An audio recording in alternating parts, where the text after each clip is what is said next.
उसमें मुख्य रूप से कहा गया है कि अहम आश्रये, यहाँ पे जो सदानंद है वो कहते हैं कि अहम आश्रये,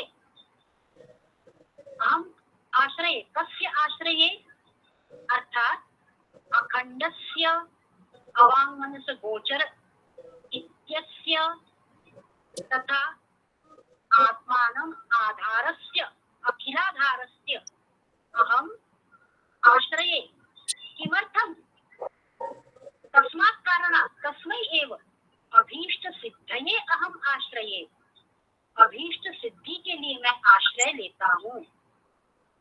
अब प्रश्न ये उठता है, ये उपस्थित होता है कि ये अवांग मनस गोचर अखंड इसे कहा गया है सच्चिदानंद, सच्चित आनंद रूप जो है, तो ये वेदांत है जो हमारा अद्वैत, अद्वैत अर्थात जिसमें अभेद है, ब्रह्म जगत, वस्तुतः हमारा जो संसार है, हमारा जो जगत है वो ब्रह्म का विवर्त है।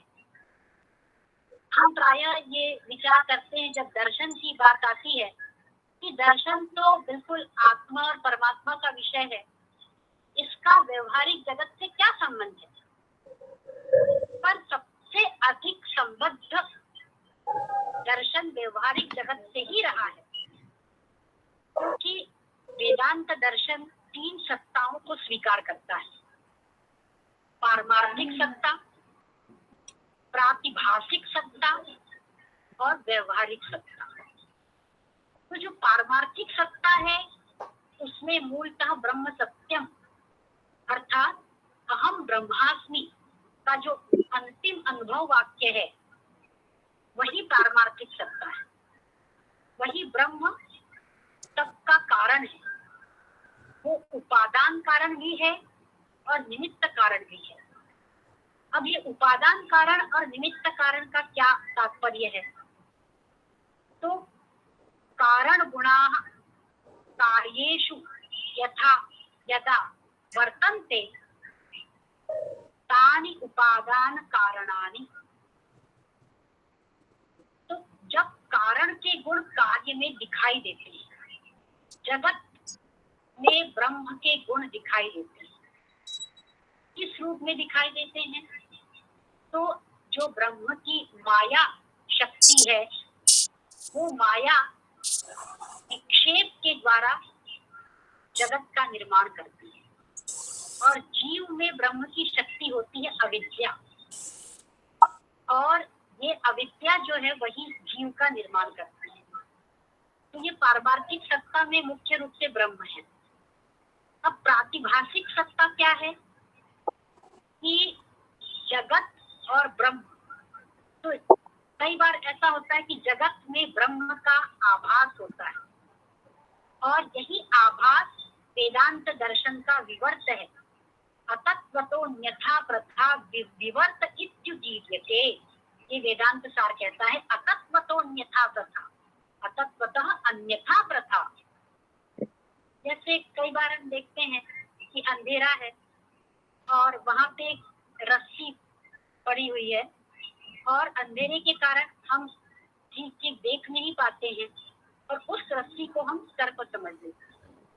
तो वो एक भ्रम है। रस्सी को सर्प समझना, रज्जु सर्प विवर्त, ये एक प्रकार का भ्रम है। यहाँ वस्तु और अवस्तु, रस्सी ये मूल वस्तु है, उस पर जब सर्प की भ्रांति होती है तो सर्प है अवस्तु। वास्तविक रूप में सर्प वस्तु नहीं है, वो तो रस्सी में होने वाला एक भ्रम है। तो ये जो जगत को ब्रह्म समझना, ये एक प्रातिभासिक सत्ता है। आज हम ये सोचते हैं या ये विचार करते हैं कि हमारा भौतिक जगत ही सब कुछ है, और इसलिए हम तरह तरह के लौकिक आनंद की अनुभूति करते हैं। या गर्मी बहुत अधिक हो रही है कि अरे एसी क्यों नहीं चल रहा है, एसी लगाया और वो चलता नहीं, तो क्यों नहीं चल रहा है, और उसके पीछे हम अपना पूरा समय लगा देते कि एसी क्यों नहीं चल रहा। तो ये जो लौकिक सुख है, भौतिक आनंद है, इसी को हम सब कुछ मानने लगते हैं। तो ये एक प्रातिभासिक सत्ता है। अब व्यवहारिक सत्ता क्या है कि जो जीव है, जीव में जो सात्विकता है, जीव में हर प्रकार के, क्योंकि तत्व रज और तम, तो ये जो 3 प्रकार के अलग अलग गुण हैं, तो जीव की सात्विकता या जीव का जो तमोगुण है या उसका रजोगुण है, वो अलग अलग समय पर अपना कार्य करता है। एक साथ तीनों गुण प्रबल नहीं होते, क्योंकि सांख्य दर्शन भी कहता है कि जब एक साथ तीनों गुण एक समान स्थिति में होंगे तो वो प्रलय हो जाए। सृष्टि में क्या होता है कि कभी कोई गुण प्रबल होता है तो कभी कोई नहीं। इसीलिए हम कह सकते हैं कि कोई भी व्यक्ति 100% बहुत अच्छा नहीं होता और कोई भी व्यक्ति 100% बुरा नहीं होता। प्रत्येक व्यक्ति में गुण और दोष समान रूप से होते हैं। कभी किसी के गुण दिखाई देते हैं तो कभी किसी के दोष दिखाई देते हैं। तो ये जो हमारी व्यवहारिक सत्ता है और जीव में होने वाली जो अविद्या शक्ति है, ये ब्रह्म की शक्ति है। और इसी अविद्या शक्ति के कारण जीव कुछ ऐसे कार्य करता है जो उसके अज्ञान को दिखाते हैं, पर धीरे धीरे तत्वम असि जब गुरु बताते हैं और उसको अहम ब्रह्मास्मि की अनुभूति होती है, तो वह व्यवहारिक सत्ता से पारमार्थिक सत्ता तक जाता है। अब प्रश्न ये उपस्थित होता है कि वेदांत दर्शन में ऐसा कौन सा मुख्य तत्व है जिसको हम एक आज के लौकिक जगत में उपस्थित कर सकते। तो वेदांत दर्शन, प्रत्येक दर्शन सृष्टि के क्रम को बताता है। वेदांत दर्शन में भी सूक्ष्म शरीर, स्थूल शरीर और कारण शरीर, 3 प्रकार के शरीर। और सूक्ष्म शरीर जो है वो मूलतः 17 तत्वों से मिलकर बनता है। अंतःकरण है, अंतःकरण चतुष्टय, मन, बुद्धि, चित्त और अहंकार। मन का जो संबंध है वो संकल्प और विकल्प से होता है। ये करें या ना करें, ऐसा करें या ना करें, आज हम यहाँ जाएं या ना जाएं, तो ये मन उसका निर्धारण करता है। बुद्धि अध्यवसाय, निश्चय करती है। चित्त चेतना शक्ति से युक्त होता है। अहंकार हमारे अस्तित्व या अभिमान को बताता है। अब प्रश्न ये उपस्थित होता है कि ये जो अंतःकरण चतुष्टय है, इसके अतिरिक्त जो हमारे शब्द स्पर्श रूप रस गंध, जिनको वेदांत ने सूक्ष्म भूत कहा है, स्थूल भूत और सूक्ष्म भूत। स्थूल भूत यानी हमारे पंच महाभूत है, जल पावक गगन समीरा, तो ये स्थूल भूत है। और सूक्ष्म भूत है शब्द स्पर्श रूप रस गंध। तो ये शब्द स्पर्श रूप रस गंध प्रत्येक महाभूत के अलग अलग गुण हैं। और जब ये गुण अपने गुणी से यानी महाभूत से मिलते हैं तो स्थूल शरीर या पंचीकृत शरीर का निर्माण होता है। और ये 5 गुण जिन्हें तन्मात्रा कहा जाता है, ये भी सूक्ष्म शरीर के अंतर्गत आते हैं। इसके अतिरिक्त जो है प्राण, अपान, व्यान, उदान, समान, जो पंचक प्राण हैं, ये जब तक शरीर में नहीं पहुंचते तब तक ये सूक्ष्म शरीर के अंतर्गत ही समाहित। और अपंचीकृत जो शरीर है वही सूक्ष्म शरीर कहलाता है। उसके पश्चात जब सूक्ष्म शरीर से स्थूल शरीर का निर्माण होता है, उस समय सभी महाभूत एक साथ संयुक्त होते हैं, जिसे पंचीकरण की प्रक्रिया वेदांत में कहा गया है। कई बार हम कहते हैं कि जब मृत्यु होती है तो हमारा पंचीकृत स्थूल शरीर अग्निसात हो जाता है, अग्नि में समर्पित हो जाता है। तो ये पंचीकृत क्या है? तो ये जो पंचीकरण की एक बड़ी ही गणितीय प्रक्रिया है, पंचदशीकार भी कहते हैं कि द्विधा विधा कई द्विधा विधा व एकैकम चतुर्धा प्रथमं पुनः द्विधा विधा व एकैकम चतुर्धा प्रथमं पुनः स्वश्वेतर द्वितीयांशे इति पंचधा पंचीकरणम विद्यते। तो कहने का तात्पर्य ये है कि जो पंच महाभूत हैं, आकाश, वायु, अग्नि, जल, आप इसको कहते हैं, और पृथ्वी, तो ये जो पांच महाभूत हैं, तो सबसे पहले इनको प्रत्येक को दो भागों में बांटा जाता है, दो भागों में बांटा जाता है। तो 10 होते हैं, 5 के 2 भाग किए तो उसके पश्चात जो है, जो आपका प्रथम भाग है,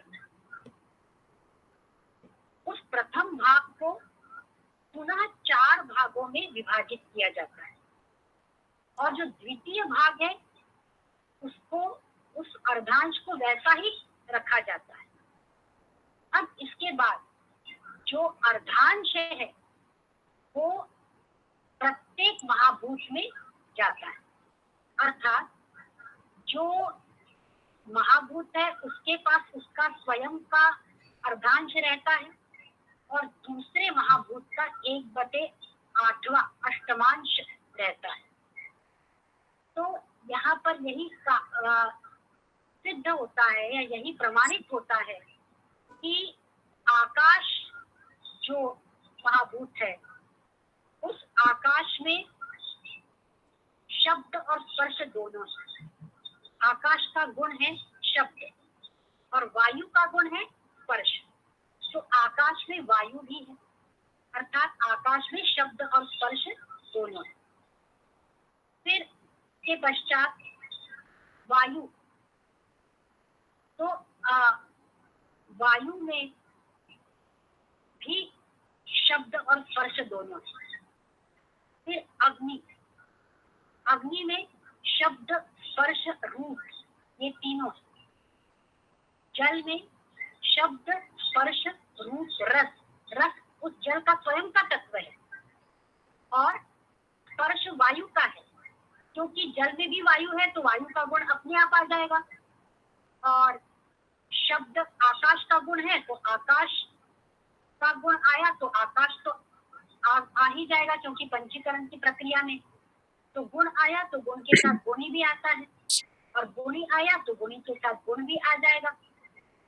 तो यहाँ जल में शब्द, स्पर्श, रूप और रस, ये चारों तत्व हैं, और पृथ्वी में पांचों तत्व समाहित हैं। शब्द, स्पर्श, रूप, रस और गंध।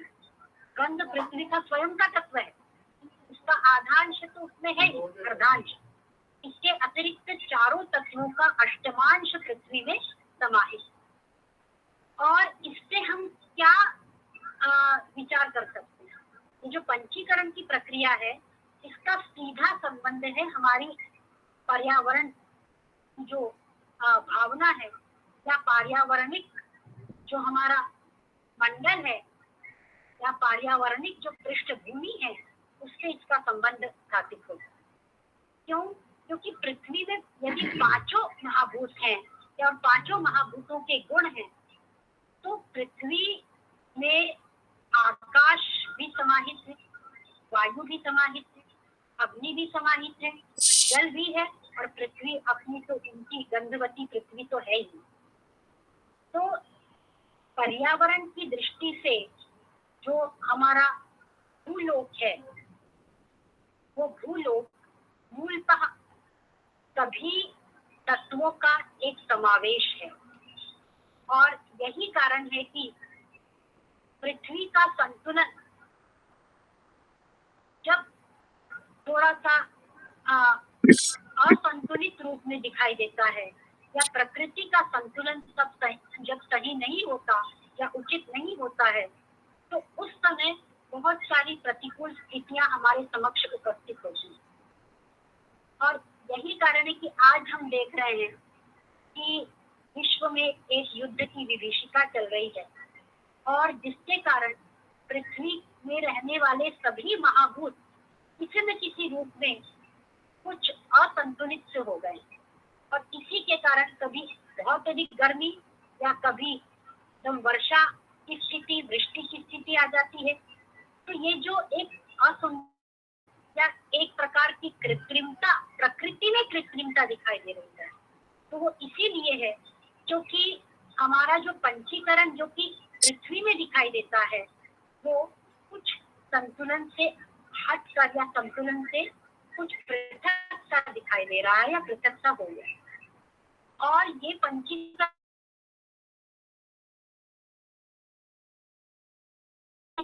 कि शरीर ज्वर से पीड़ित है, इसका अर्थ ये है कि जो आकाश अर्थात शब्द का प्रभाव और स्पर्श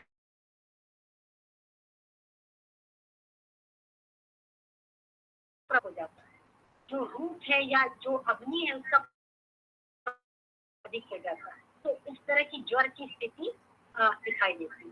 तो ये बिल्कुल व्यवहारिक स्वरूप है।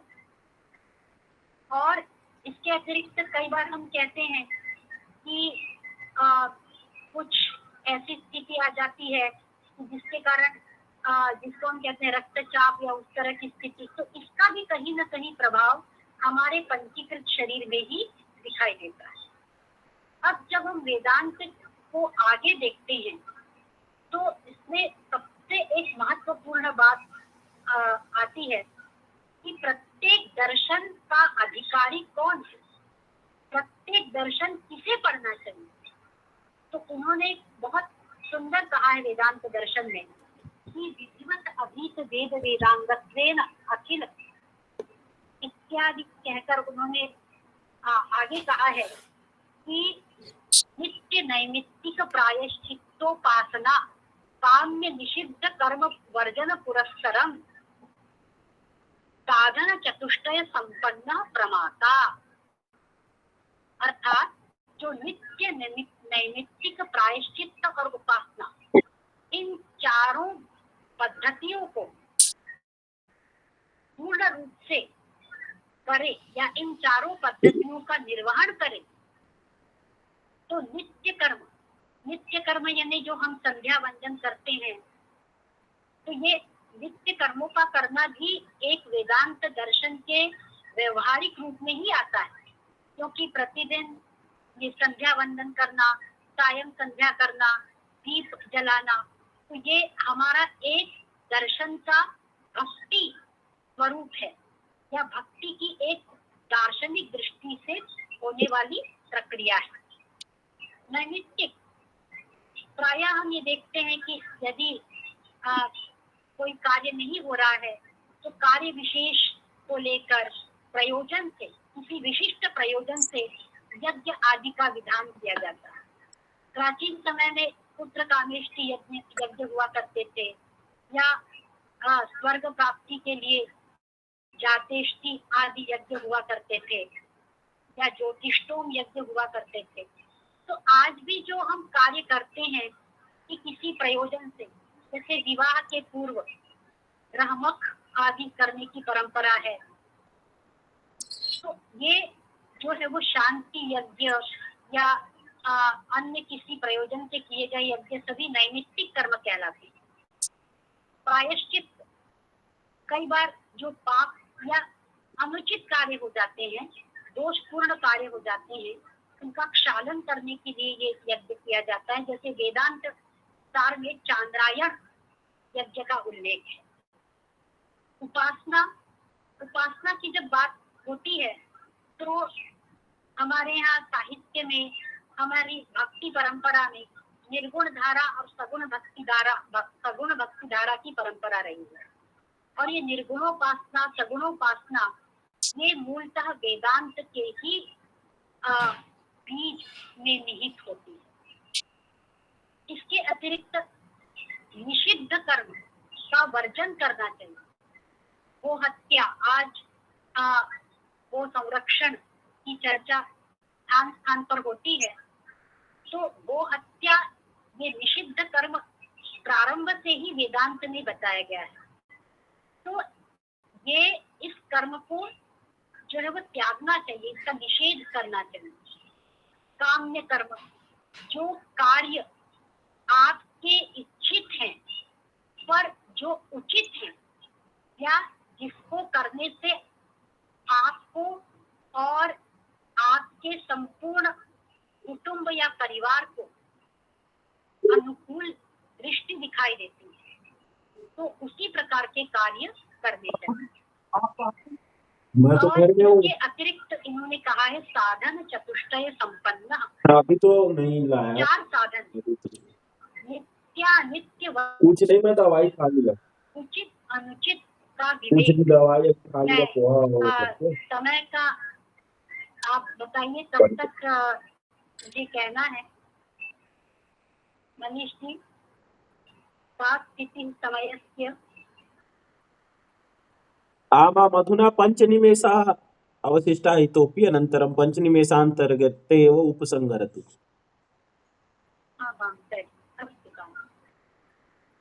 तो ये जो साधन है, नित्यानित्य वस्तु विवेक, नित्य और अनित्य, क्या स्थायी है क्या अस्थायी है, इसका विवेक होना आवश्यक है कि आपको क्या करना चाहिए, किसका अनुसरण करना चाहिए और किसका अनुसरण नहीं करना चाहिए। ये आपके ज्ञान प्राप्ति का साधन है, क्योंकि वेदांत का मूल उद्देश्य क्या है? ज्ञान प्राप्ति। अब कैसी ज्ञान प्राप्ति? जो मूल ज्ञान है, जो तत्व ज्ञान है, उसकी प्राप्ति, ब्रह्म ज्ञान की प्राप्ति। तो नित्य अनित्य का विवेक, क्या उचित है और क्या अनुचित है। वर्तमान में हम कई बार ऐसी स्थिति में किम कर्तव्य विमूढ़ता की स्थिति में आ जाते हैं कि हमें क्या करना है, हमें यहाँ जाना चाहिए कि वहां जाना चाहिए। हमें अगर 2 तरह के कार्य मिल रहे हैं, किसी को नौकरी मिल रही, हमें ये नौकरी करनी चाहिए कि नहीं करनी चाहिए। प्राय युवक समक्ष ये समस्या उपस्थित होती है, हमें ये विषय लेना चाहिए कि नहीं लेना चाहिए। तो ऐसी स्थिति में आपको विवेक जागृत करना है कि क्या करने से आपको स्थायित्व मिलेगा और क्या करने से आप अस्थायी के प्रतिभागी होंगे या अस्थायित्व के भागी होंगे। फिर अगला जो साधन है वो है वैराग्य। वैराग्य का जो वास्तविक अर्थ है वो है कि आप बिना किसी कारण किसी विषय के मोह में न पड़ें, वो वैराग्य है। वैराग्य का अर्थ संन्यास नहीं है। वैराग्य यानी बिना किसी कारण आप यदि किसी विषय के मोह में पड़ते हैं, वो जो है वो आपका राग है, और उस विषय के मोह से स्वयं को अलग करना, अपने लक्ष्य को साधना, ये वैराग्य है। तीसरा साधन ये बताते हैं शम, दम, उपरति, तितिक्षा, श्रद्धा और समाधान। शम अर्थात अपनी इंद्रियों पर नियंत्रण रखना।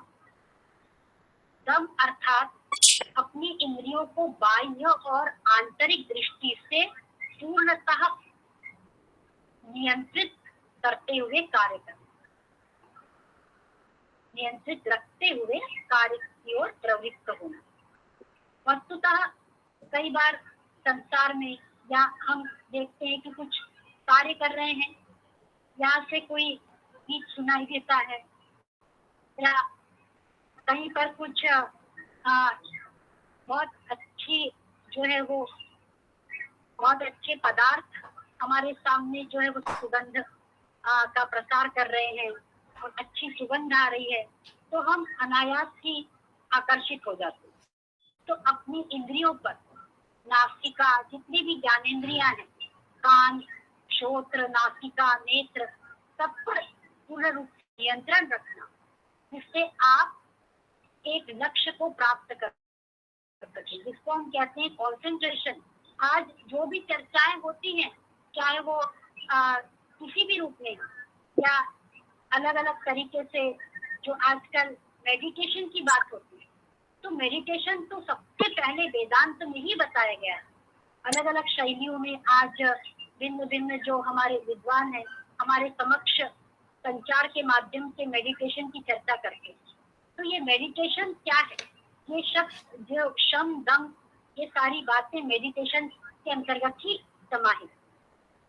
तितिक्षा, तितिक्षा हर तरह से स्वयं को एक कृतज्ञ रखना, चाहे बहुत अधिक गर्मी हो, बहुत अधिक शीत हो, प्रत्येक स्थिति में अपने आप को समशीतोष्ण रखना, वही तितिक्षा कहलाती है। सब कुछ सहने का अभ्यास रखना। बहुत अधिक गर्मी हो तो कष्ट नहीं होना चाहिए, शीत हो उस समय भी अपने आप को एक सामान्य स्थिति में रखना, तो ये तितिक्षा कहलाती है। तो इस प्रकार ये 4 साधन बताए गए हैं। और आज चूंकि हम वेदांत की चर्चा करते हैं और वेदांत अस्तित्व को बताता है, तो ये आस्तिक दर्शन तो है ही, पर आज एक चर्चा, एक संकेत और मैं करना चाहूंगी कि हमारे जो नास्तिक दर्शन है, जिनको नास्तिक दर्शन कहने की परंपरा है, जैन, बौद्ध और चारवाक, तो आज सौभाग्य से जो जैन धर्म के तीर्थंकर आचार्य महावीर स्वामी जी की भी जयंती है, तो ये जब तितिक्षा की बात आती है तो कहीं ना कहीं जैन बौद्ध दर्शन में भी इस बात को स्वीकार किया गया है। तो ये मूल रूप से वेदांत दर्शन के 4 साधन हैं। अब मैं एक अंतिम विषय को लेकर अपनी वाणी को विराम दूंगी। अंतिम विषय आता है वेदांत दर्शन का अपवाद, या जिसको हम कहते हैं महावाक्य और अनुभव वाक्य। अब एक जीव ये नहीं जानता कि क्या ब्रह्म है और क्या जगत है, क्या वस्तु है, क्या अवस्तु है, वो भटक रहा है, दिशाहीन है। तो गुरु उसको बताते हैं, उस जीव को बताते हैं, तत्त्वम् असि, वह तुम हो। तत्त्वम्, तत्, तत् अर्थात जो शुद्ध परमात्मा, परब्रह्म परमात्मा है। त्वम, त्वम अर्थात अज्ञान से घिरा हुआ चैतन्य, अज्ञानोपहित चैतन्य। चैतन्य तो है, पर वो जो त्वम पद है उसमें अज्ञान है, क्योंकि वो जीव है। जीव यानी त्वम और तत् यानी वह ब्रह्म। तो यहाँ पे जीव को वो कह रहे हैं गुरु कि वही तुम हो, तुम उससे अलग नहीं हो। अब जब जीव इस बात को सुनता है, तो उस समय वह स्वयं को उस स्थान पर ले जाता है, निर्विकल्प समाधि में ले जाता है। निर्विकल्प समाधि ऐसी समाधि जो किसी भी नाम से रहित हो। क्या है क्या है, इसे क्या कहा जाता है? जब ये सारी बातें ब्रह्म में स्थिर हो जाती है तो वह समाधिस्थ हो जाता है।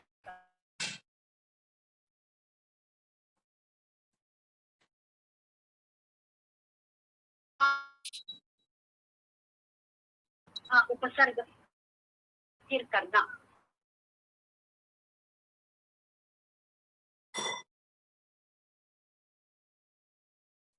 हर तरह से स्थिर हो जाती है, एक निश्चित अनुभव करता है, अहम ब्रह्मास्मि, अहम ब्रह्म,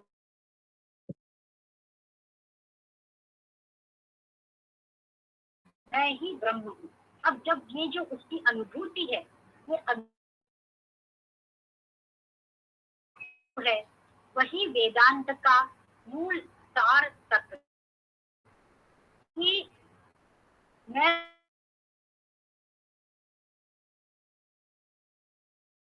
है कि यही ब्रह्म मुझे नहीं, जब मिथ्या, वो ब्रह्म ही बना कर रहा, ब्रह्म ही सत्य है, जगत मिथ्या है। और रस्सी थी, जब उसके सामने प्रकाश आता है तब वो जानता है कि ये तो अंधेरा दिखाई दे रहा था, ब्रह्म तब पता चला कि ये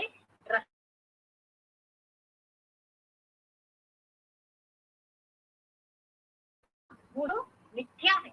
यद्यपि जगत में ब्रह्म की शक्ति है माया, पर वो अंश है, उससे अलग नहीं है। की अनुभूति है, वही अद्वैतत्व से जीव ये समझ ले कि हमारे भीतर ही ब्रह्म है, और ब्रह्म और ब्रह्मा दोनों अलग अलग। वेदांत में ब्रह्म है, ब्रह्मा नहीं। ब्रह्मा तो सृष्टि करता है, जो हम त्रिदेव ब्रह्मा विष्णु महेश के रूप में देखते हैं, और वेदांत का जो तत्व है वो है ब्रह्म, और ब्रह्म स्वयं में है और स्वयं से अलग नहीं। और इसीलिए एक उदाहरण के साथ मैं अपनी वाणी को विराम दूंगी कि एक बार जब स्वामी विवेकानंद, यानी उस समय वे नरेंद्र देव थे, तो वे सबसे पहले अपने गुरु श्री रामकृष्ण परमहंस जी के समीप गए। सबसे पहली उनकी जो भेंट थी गुरु के साथ, तो उन्होंने पूछा, बालक नरेंद्र ने पूछा कि क्या आपने कभी ईश्वर को देखा है, ब्रह्म को देखा है, ब्रह्म का साक्षात्कार किया है? तो परमहंस जी ने कहा हाँ किया है। तो उन्होंने पूछा, स्वामी जी ने पूछा विवेकानंद जी ने कि कैसे दिखते हैं, ब्रह्म कैसे दिखते हैं, मुझको भी बताइए, मुझको भी करवाइए। तो परमहंस जी ने कहा कि जैसे मैं तुमको देख रहा हूँ, तुम मुझको देख रहे हो, बस यही ब्रह्म साक्षात्कार। तो कहने का तात्पर्य ये है कि ब्रह्म हमसे अलग नहीं है, हमारे भीतर ही है। और यही वेदांत दर्शन की व्यवहारिकता है कि जो कार्य हम करते हैं, उस कार्य को करते समय हम अपने विषय में ना सोचें, इस समाज के विषय में और विश्व के विषय में विचार करें, तब हमें ब्रह्मत्व की प्राप्ति स्वयं ही हो जाती है, क्योंकि पूर्ण से ही पूर्ण सामने आता है। पूर्णमदः पूर्णमिदं पूर्णात् पूर्णमुदच्यते पूर्णस्य पूर्णमादाय पूर्णमेवावशिष्यते। अद्य अस्यां व्याख्यानमालायां मम कृते एव मनीष महोदयैः तथा छत्तीसगढ़ संस्कृत शिक्षा सेवा संस्थान माध्यमेन एव अवसरः लब्धः, अतः अहं तु कृतकृत्यास्मि, तथा पुनः एकवारम् आचार्यान् प्रति प्रणमाञ्जलिं निवेद्य मया विरमते। धन्यवादः, नमस्कारः।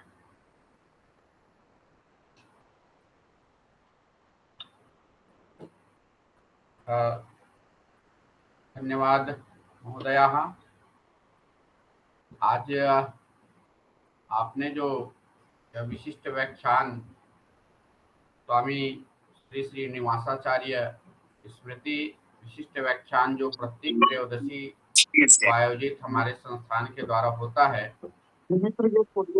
खुला है, और आइए। इस विशिष्ट व्याख्यान वेदांत दर्शन में व्यवहारिकी दृष्टि पर आपने जो आइए विशिष्ट ना, लाइट व्याख्यान जल रही है, ये आज दिया है, निश्चित रूप से आज हमारे संस्कृत सुधीजनों के लिए जो दर्शन शास्त्र के जो जानने वाले हैं या जानकार हैं, जो जानने की इच्छा दर्शन को रखते हैं, उनके लिए वेदांत के बारे में आदरणीय तिलकर महोदया ने बहुत ही विस्तृत रूप से चर्चा की है कि कैसे ही अनुभव से ज्ञान चक्षु के और अंतः चक्षु से अनुभव कर करके और अज्ञान के अवगुंठन को हटाना ही वस्तुतः दर्शन होता है। उन्होंने श्रीमद् भागवत का श्लोकों का ही उदाहरण देते हुए उत्तर मीमांसा और मीमांसा दर्शन में अर्थातो धर्म जिज्ञासा और उससे होते हुए उन्होंने उपनिषद दर्शन के अंतर्गत वेदांत दर्शन की ओर ले जाते हुए ब्रह्म जीव जगत की व्याख्या की और द्वैत, विशिष्टाद्वैत, अद्वैत, वेदांत आदि पर चर्चा करके व्याख्यान से हम आज लाभान्वित हुए हैं। यह उपयोगी व्याख्यान निश्चित रूप से हम सभी को इसका लाभ मिलेगा, ऐसा मैं समझता हूँ। संस्थान के द्वारा यह और आदरणीय हमारे सचिव महोदय डॉक्टर मनीष शर्मा जी का यह विशेष प्रयोजन रहता है कि प्रत्येक त्रयोदशी को यह विशिष्ट व्याख्यान श्री निवासाचार्य जी के स्मृति पर आयोजित होता है संस्थान के द्वारा, और हर विशिष्ट व्याख्यान प्रत्येक बार कोई विशिष्ट विषय पर ये इसमें व्याख्यान आयोजित किया जाता है। हम चाहते हैं कि अभी आभासी पटल पर जितने लोग अभी देख रहे हैं कि जब भी यह कार्यक्रम आयोजित होता है और इस कार्यक्रम के बारे में आपको सूचना मिलती है तो निश्चित रूप से इसका लाभ उठाइए। हमारे खुराक अभी इसलिए लिया क्योंकि 3 दिन से लगातार 4 दिन से विभिन्न प्रदेश के विशिष्ट विद्वानों का व्याख्यान इसमें होता है। तो मैं आदरणीय डॉक्टर पूर्णिमा केलकर जी के धन्यवाद ज्ञापन के लिए हमारे आभासी पटल मंच पर दिख रहे हैं डॉक्टर सियाराम साहू जी, जो कि ये क्या बोलते हैं उसके लिए नहीं है, विशिष्ट विद्वान है हिंदी साहित्य के है ना, और यात्रा में कला संगीत विश्वविद्यालय से जुड़े भी हैं। तो मैं डॉक्टर सियाराम साहू भाई से अनुरोध करता हूँ कि वे आज इस कार्यक्रम का धन्यवाद ज्ञापित करें। धूप में आदरणीय डॉक्टर 2 सियाराम बजे साहू भाई। डायरेक्ट भोजन किया, वो मट्ठा पी दिया, सर्दी हो गई। सभी विद्वत जनों को मेरा पानी वो बड़ा सिर में और वो बाल पूरा निकाल दिया था, पूरा मुंडन और में बहुत बड़ा सिर में बाहर हूँ, तो इसलिए थोड़ा ही सही, मैं तो दवाई नहीं खाता, लेकिन ये तो कभी साल में एक महत्वपूर्ण बातों को सुनने का मेरा सौभाग्य हुआ। इसको पुनः 4000 जितने लोग वहाँ भी दिया गया, जितने वक्ता रहे और जितने लोग आज इस आभासी पटल में जुड़े हैं, तो उन सबका साधुवाद करते हुए कि अपने सब समय में से सब लोग दैनिक कार्यों से, गृह कार्यों से समय निकालकर ऐसे अवसर पर आप क्या करें भविष्य में भी तो कितना खाए पटल पर हो सके आयोजन हो, तो निश्चित रूप से 200-300 का 300 का इसी बीच में नहीं खाते, संस्थान के सचिव डॉक्टर आदरणीय बार खा लूंगा। श्री मनीष शर्मा जी को आमंत्रित करता हूं कि वे 2 शब्द आज की इस कार्यक्रम के लिए कहना चाहते हैं। और डॉक्टर मनीष शर्मा जी, सचिव संस्कृत सेवा संस्थान। नमस्कारः सर्वेभ्यो नमो नमः। अद्य अस्यां व्याख्यानमालायां वेदांत दर्शने व्यवहारिकी दृष्टि अमुं विषयमधिकृत्य महोदया सम्यक्तया अत्र स्वकीयं वाक्यं प्रकटितवती। तदर्थं वयं कृतकृत्याः। पंचीकरण प्रक्रिया अथ च वेदांत दर्शनम् उत्तरमीमांसाम् अधिकृत्य वा सर्वैः निगदितं तदर्थं वयं कृतकृत्याः शास्त्रीयपक्षं समुद्घाटितवती महोदया। तदर्थं भूरिशः कोटिशः धन्यवादाः व्यक्तिगतरूपेण अहं सकारार्थज्ञेन संस्थानपक्षतः करोमि। यतोहि वेदान्तदर्शनम् अस्माकं जीवनस्य आध्यात्मिकपक्षम् अधिकृत्य प्रचलति। पञ्चीकरणप्रक्रिया आकाशवायु पृथ्वी जल येन यथा प्रतिपादितं वेदान्तदर्शने तत्सर्वं शरीररूपेण सूक्ष्मशरीररूपेण तत्सर्वं प्रकटीकरोति। तत्सर्वम् आचार्यैः प्रतिपादितं। तदर्थं वयं श्रुत्वा मोदामहे। अतएव पुनः अहं सकारार्थज्ञेन प्रणमाञ्जलिं विनिवेद्य धन्यवादं ज्ञापयामि। अन्येषां श्रोतॄणाम् अस्माकं संस्थानस्य पदाधिकारिणां च सकारार्थज्ञेन धन्यवादं बिभर्मि। धन्यवादाः। एक बार आप सभी वीडियो को ऑन कर लीजिए और शांति मंत्र के साथ में कार्यक्रम का समापन करते हैं। तो म्यूट उद्घाट के ध्वनि आप म्यूट को खोल लीजिए और शांति मंत्र के साथ आज का इस विशिष्ट व्याख्यान माला का समापन।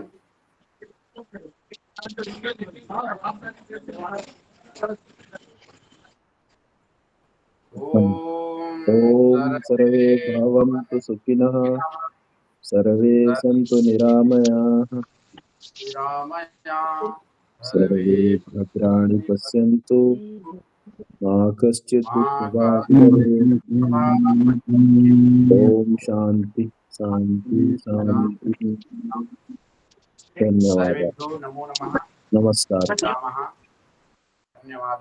नमस्कार।